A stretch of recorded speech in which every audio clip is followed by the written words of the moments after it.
tell you my own story of how I experienced this. When my father died, now he was 98. He was deaf, he was blind, he was bedridden. We were asking God to come and take him. And when God did, we were grateful. Dad's suffering was over. But even though I prayed for Dad's death and I was grateful that it came, I was so numbed by his passing. I felt like a big hole had been shot right through the middle of me. I couldn't feel anything. I couldn't think. I couldn't work. I couldn't get out of bed. Now, I didn't live in the same town as my parents, so I'd come down. I was here. We did all the funeral. I was still numb. When I got back home to where I live and opened the door of my apartment, it was hard to open the door. I had nothing inside of me at all. But I opened the door, and there sitting on the coffee table was a vase with 24 roses.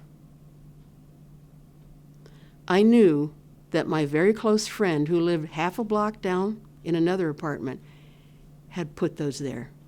She knew the grief I was feeling, and she was sending me a beautiful message of hope. So I said, I've got to go down immediately. I'm going to go immediately down to her and thank her. And I left my apartment, and I'm walking down the sidewalk. I'm walking slowly because I'm so numb, it's hard to move. And I saw someone else who lives in the apartment complex. It was a pretty big complex. I could see someone coming over the side of a hill there.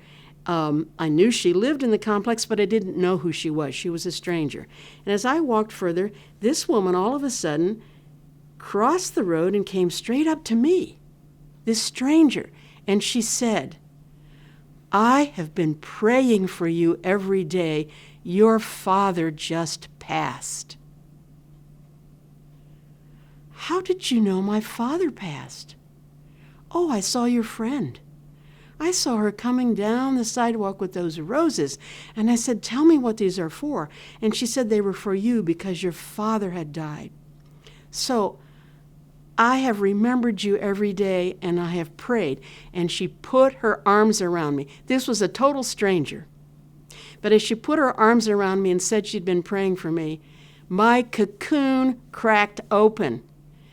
And at last, I started to cry. I cried in the arms of this stranger. And new life began to move. New life, that's the belief and confidence in God's promise of resurrection. Now, I tell that story because the commemoration of all the faithful departed is a way that the community of the church does for all of us what this stranger did for me when my father died. We gather in chapels, churches, sacred places all around the world on this day to pray not only for our beloved dead, but to pray for each other. As we live through whatever period of grieving and sorrow is there, we embrace each other in this. And in doing that, not only are our beloved departed prayed into God's presence, we are praying each other into the resurrection of a stronger faith in what God really wants for us, fullness of life. So isn't it a great gift that the church gathers us every year in love and support, and in doing that, we lead each other from the cocoon of grief into the new life of resurrection.